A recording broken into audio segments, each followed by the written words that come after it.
The crucifixion of Jesus Christ is a central event in human history, marked by extraordinary phenomena that transcended the natural world.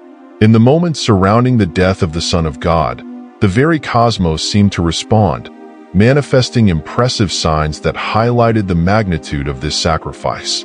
From the supernatural darkness that covered the land to the earthquake that shook the ground, the opening of tombs and the resurrection of saints, and the tearing of the temple veil to the confession of the Roman centurion, each event weaves a powerful narrative. This story not only recounts miraculous events, but also reveals the profound and transformative impact of Jesus' death on the natural and spiritual order of the world. After the death of Jesus, an extraordinary earthquake shook the earth, marking a crucial moment in human history. This was not a mere tremor, but a powerful manifestation of creation itself, reacting to the death of the Son of God. Matthew 27 verse 51 tells us that the earth shook and the rocks split, a vivid description that transports us to that dramatic instant. Imagine the scene. The sky darkened, the air heavy with the sadness of the moment, and suddenly, the ground beneath people's feet begins to tremble. The disciples, still stunned by the loss of their master, feel the world literally shaking around them. The people in the streets of Jerusalem, many of whom had witnessed the crucifixion, are overcome with fear and surprise. This earthquake was not just a geological event, but a cosmic sign. It was as if the very earth was weeping, mourning the injustice done to its creator. The splitting rocks seemed to echo the sound of the temple veil tearing, symbolizing the end of one era and the beginning of another. As the tremor spread, something even more incredible began to happen. Ancient tombs, long sealed, started to open. It was as if death was losing its grip, a preview of what was to come with Jesus' resurrection. The Roman guards, used to maintaining order in any situation, were bewildered. Some fell to their knees, others fled in panic. Even the centurion, a man hardened by war, could not help but acknowledge, truly, this was the Son of God.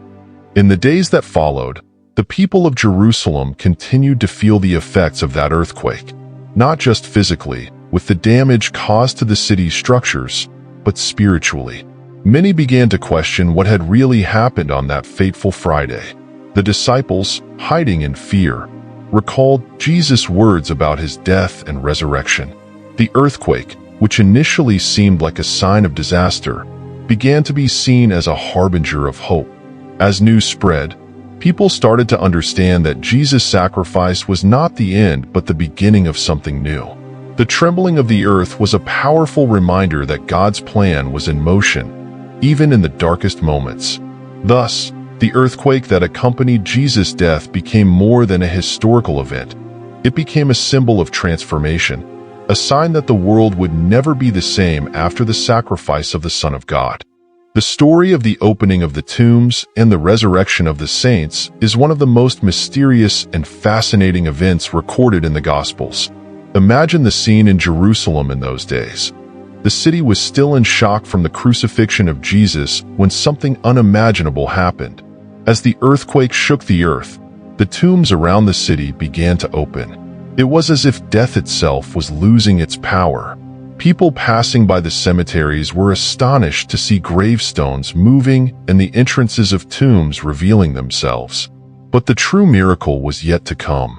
After Jesus' resurrection, these saints who had fallen asleep in death began to awaken. Imagine the scene.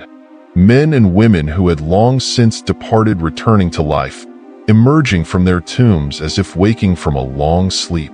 These resurrected saints began to walk through the streets of Jerusalem. Those who saw them were in shock. Some recognized relatives or friends who had died years ago. Others listened to the stories of these saints with amazement and admiration. One of these saints might have been an old prophet, risen to tell how the prophecies about the Messiah had been fulfilled in Jesus. Another might have been a woman who had been healed by Jesus in life and now returned to testify about his power. The news spread quickly throughout the city. Many ran to see these resurrected saints with their own eyes. Some were fearful, others were astonished. But everyone understood that something extraordinary was happening. Jesus' disciples, who were still hiding in fear for their lives, heard these stories with a mix of hope and confusion. Could this mean that Jesus would also rise, as he had promised? Meanwhile, the religious leaders who had condemned Jesus were increasingly worried. How could they explain these supernatural events? How could they maintain control over the people in the face of such miracles? The resurrection of these saints was not just an isolated event, but a powerful sign. It was as if God was telling the world, death has been defeated. A new era has begun. Each resurrected saint was a living proof of God's power and a preview of the final resurrection promised to all believers. As the days passed, the story of these resurrected saints intertwined with the news of Jesus' own resurrection. For many, it was the final confirmation that Jesus was truly the Son of God, the conqueror of death and the giver of eternal life. The moment of Jesus' death was marked by an event as powerful as it was symbolic: the tearing of the temple veil. Imagine the scene in the Temple of Jerusalem, the heart of Jewish religious life. The priests were performing their daily duties, the faithful were praying, and incense was rising in fragrant spirals. Suddenly, a loud sound echoed through the temple. All eyes turned to the Holy of Holies, the most sacred place, separated by an imposing and beautifully woven veil. To everyone's astonishment, the veil began to tear from top to bottom, as if invisible hands were ripping it apart. The priests were paralyzed with fear and awe. Some fell to their knees, while others ran in panic. The veil, which for centuries had symbolized the separation between God and man, now lay in pieces on the temple floor. This was not a mere accident or natural phenomenon. The tearing of the veil from top to bottom indicated a divine action, a deliberate act of God to show that something fundamental had changed. To understand the impact of this event, one must grasp the significance of the veil. For generations, it had been a constant reminder of God's holiness and man's sinfulness. Only the high priest could pass through it, and only once a year, to make atonement for the people's sins. But now, with the veil torn, the message was clear. The way to God was open. Jesus' sacrifice on the cross had removed the barrier between God and humanity. It was no longer necessary to have a human intermediary to approach God. In the days that followed, news about the torn veil spread quickly. Many came to the temple to see it with their own eyes. Some immediately understood the profound significance of this event, connecting it with Jesus' teachings about a new covenant. The disciples, upon hearing about it, remembered Jesus' words about being the way, the truth, and the life. Now, those words took on a new and powerful meaning. For the early Christians, the torn veil became a powerful symbol of the new reality inaugurated by Jesus' death. They understood that they could now approach God directly, without fear, through faith in Christ. This extraordinary event in the temple marked the end of one era and the beginning of another. The old system of sacrifices and rituals gave way to a new covenant based on grace and faith. The torn veil was an open invitation for all to draw near to God, a visible testimony of divine love and accessibility. The darkness that covered the land during the crucifixion of Jesus was an event as striking as it was mysterious. Imagine the scene. It is noon in Jerusalem. The sun should be at its highest point, shining brightly over the city. But suddenly, shadows begin to lengthen as if it were late afternoon. People in the streets stop their activities, looking at the sky in astonishment. Merchants in the market pause their negotiations.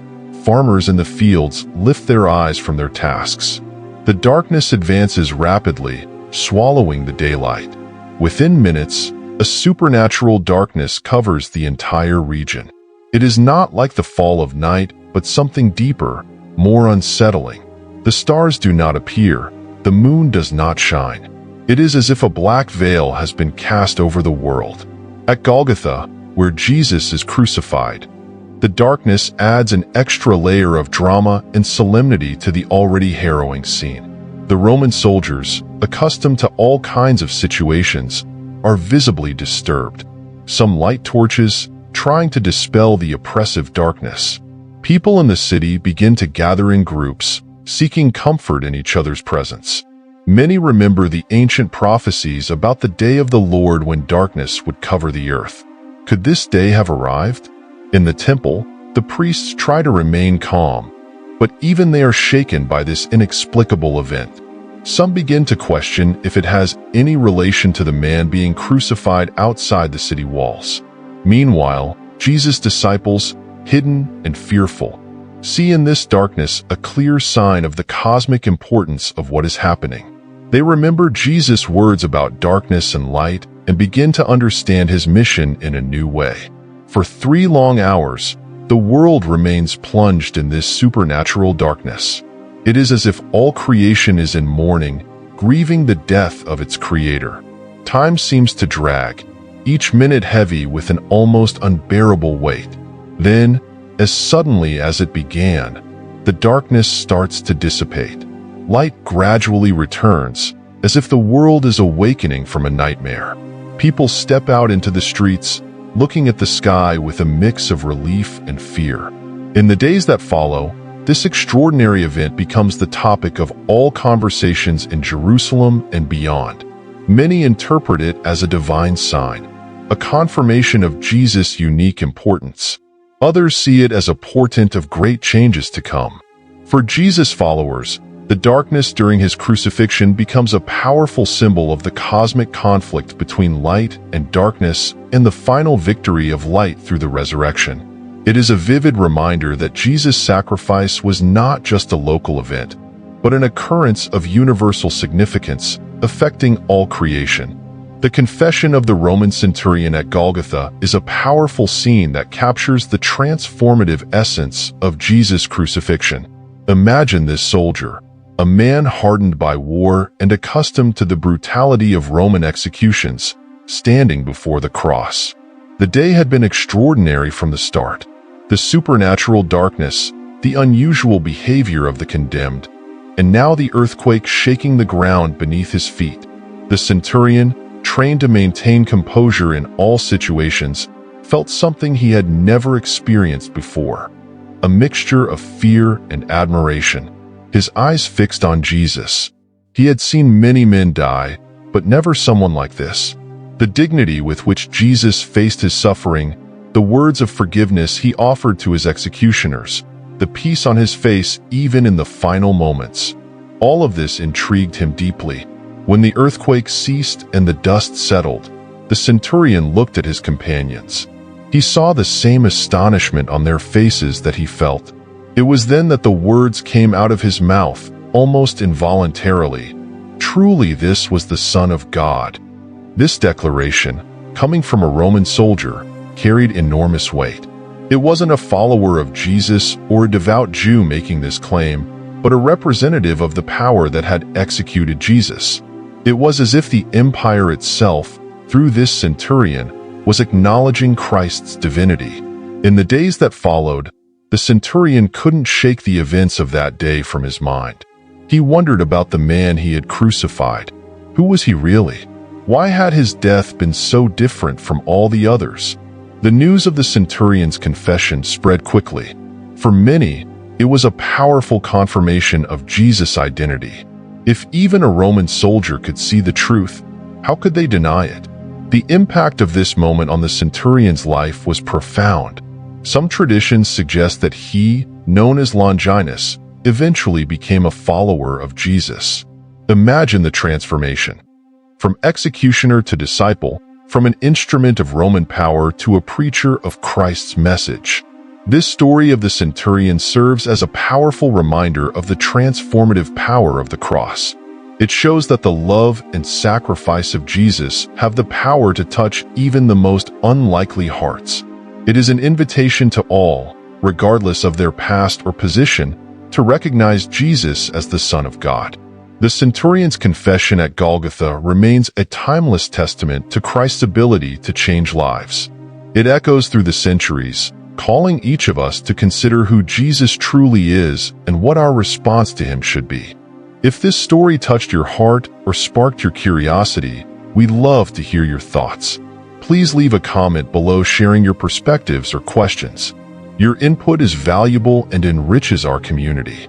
If you enjoyed the content, subscribe to the channel to ensure you don't miss our next explorations of fascinating biblical scriptures and events. Remember, every like, comment, and subscription helps us continue sharing these messages of faith, hope, and transformation. Until the next episode,